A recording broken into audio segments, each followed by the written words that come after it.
Hi, I'm Cash, and I what a terrible intro, but here we go. I break down goals scored in the Premier League. Currently, I'm under a copyright strike whippy thingy because of one of my videos of last week. So any love to the Cash would be much appreciated because right now he's having problems talking. I use my over 20 plus years coaching experience to break down all the goals scored in the Premier League. Today we're doing Spurs against Brighton, and I watched quite a bit of this, and there's certain players that, as a coach, that you look at and you go, oh, I just wish I'd coached him. Danny Welbeck, he's so bad and he's so good all in the same breath. He's got so many little, his strength and his power and his pace, and he's got a little trick in him. Can't shoot, can't finish, there's so many things he can't do, but he can. He just doesn't know why he's bad at them. Oh, God. So this game could have finished in a multiple of scores, to be honest. I think either team, if they'd won it, you would have gone, yeah, okay. If they both scored 2 more goals, you'd have gone, yeah, okay.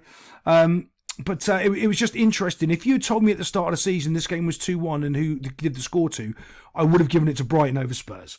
But I'll tell you right now, what I love about Postecoglou, he's an actual real coach. There's very few of them in the world. Most people are managers, and there is a difference. Coaches coach players, managers manage players. Oh, what a shock. It's in the name. But that's why people don't understand certain things. Like, for instance, Pep Guardiola is a coach and a manoger. So is Jurgen Klopp. They can do both things. However, Pep's better at being a coach than he is being a manager. But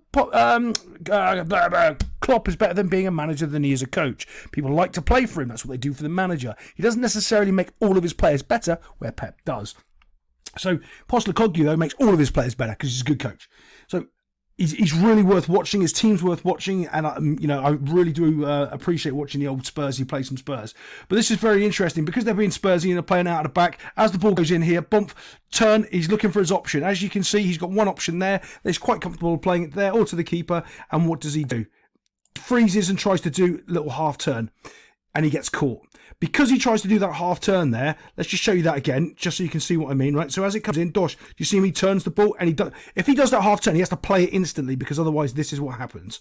He gets caught on the ball, and you're just too deep as well. Like, if you're doing it about here, like you don't mind so much. If he's doing that half turn, at least there's a bit of recovery time where he can get back in front of the player and win the ball. When you're doing that there, even me, as much as I like to knock the ball around the back with my team, that's maybe a little bit too much for me.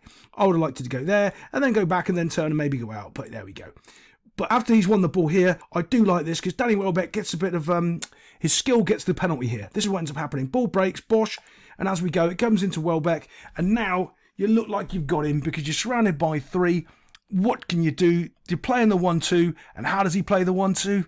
With pure magic. That's what he does. Wah! Ninja skill. That's what he does.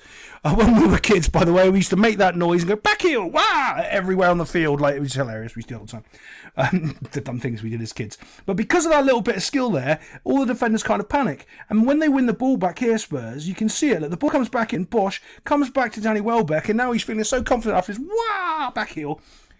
He does him with a bit of skill. And that's what gets this penalty. Watch. Bump, boomf. And he does the same thing he did earlier on in the game when he dragged the ball back. Let's see if I can find it so I can show. Here we are, same skill earlier on. What he does is as he's going to beat the player, he just wah and cuts it back. Same thing. And that's what I'm saying. Danny Welbeck's got it in his locker. But I'm going to show you right here on this little Danny Welbeck breakdown that we're doing right here why he makes mistakes. Watch his feet.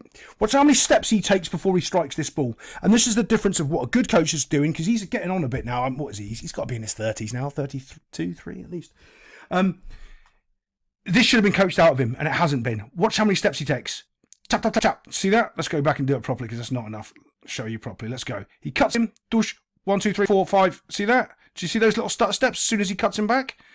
Those stutter steps before he strikes the ball is the reason he's getting no power into it, because it's a whole standing foot is completely wrong, and he's not getting his swing on it. It's because he's got all these little baby steps that he's doing up before. And I think there's 5 in total. Let's see if we can count. 1, 2, 1, 2, 3, 4, 5. Yeah, there's 4 and maybe 5 in the space of a yard. Why he doesn't quite get enough power on it, because all the power. Well, it's. I can go on. I need to show you how to get the power and get from that 1-step strike, then the tap tap tap strike. You can demonstrate it much easier than you can than chatting crap about it on online. Let's get back to the goals. It's called for a penalty. Richarlison's there yelling at him. With the current way that the game's going, he shouldn't even be going near a referee. Honestly, nowadays you should just walk away and just at the end of the game yell and scream at them, because then he can't get sin binned or whatever nonsense they're coming up with next. Oh my God, should I be rant about that one day? But yeah, they get the penalty. Clear, nice little goal there, puts it into the sides, quality penalty. Let's get on to the next goal. Couple of things to talk about on this goal. Now, the ball's just come from back here. So this little wee man is knocked it out here, and we've got a runner. Fantastic. Why do you remember the technical word for movement when you're coaching is movement? There's so many different things that they chat. Basically, they mean, are you running? This guy he's running, and he's going straight through here. You can see, look, 1, 2, 3, 4, big gap. Off he goes, exploiting that, does a really good job, starts pulling the player a little bit further wide. As he starts to go, though, and asking for this ball, you can see that this guy now, he's got a clear path. All he's got to do is use his skill and put it right between these two players right there. Can he do it?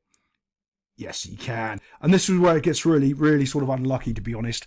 And I kind of feel for this defender because he's doing the right thing. He's busting his gut to get back. He's splitting the difference between these two players. Brilliant. So he can't really just knock it across. But what I do like is the way that this ball movement's happened. It's gone out wide. Brilliant. He's found one guy's made a dummy run that's pulled the defender, which he's suckered for, which he shouldn't have done, by the way. He shouldn't have ended up going running out wide here. He should have just made a little curved run ever so slightly and split the difference between the two. So then he could have gone to either one, whichever one got the ball, but he didn't really see that. And he didn't really get the call. And if he does make that run, one of these other players has to be close enough. Because remember, these guys are so far apart, and we just knew the ball was back here at the centre-back. They should have already jogged over because the ball's on this side of the field, and they haven't done it. So, as this comes in here, Bosch takes a nice little touch, and he sees Richarlison there.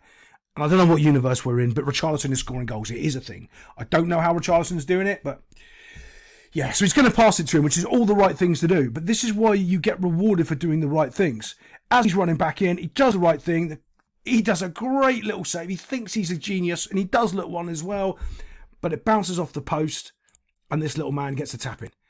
And he gets himself a goal. And I feel for the defender right there. I really do. He's lying out, arms spread out. Yeah, I feel for you, mate, because you've done everything right. You've tried to do the right thing. You've got the ball, and you've just got a little bit unlucky. Yeah. But overall, both sides, it's brilliant play, except for the left back being a prat. But there we go. On this goal here, this is probably the best part of it for me. It's just this pass.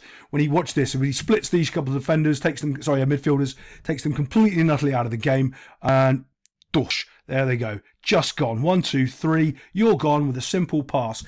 Well, what does that tell you? These three players are way too close together. Yeah.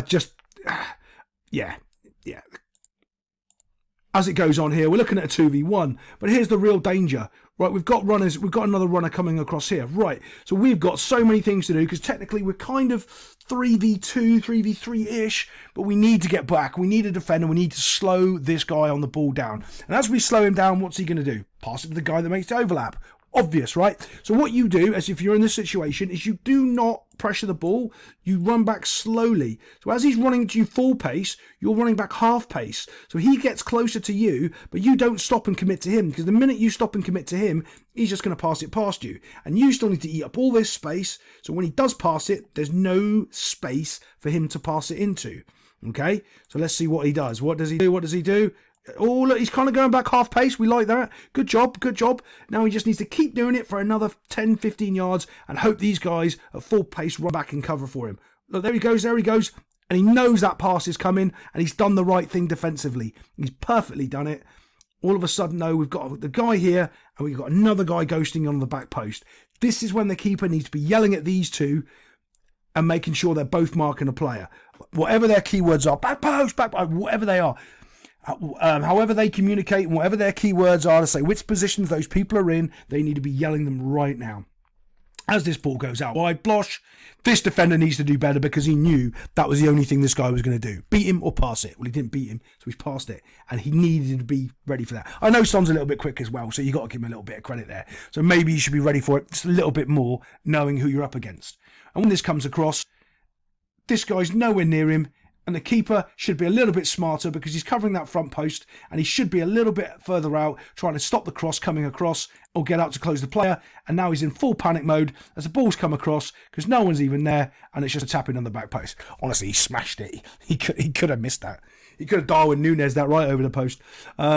But yeah, that was just a good quality of a counter-attacking team. Now, if you're a coach and you want to know how to really do that, what you should be doing is playing that counter-attack with no team stopping you. You play through your system and you do it as fast as you can. And you play the ball, like go 1, 2, and you time it for how long you can get the ball all the way down the field, staying onside as you run, cross and finish. And you do it repeatedly, repeatedly. Repeatedly, sorry, not repeatedly. Well, same thing.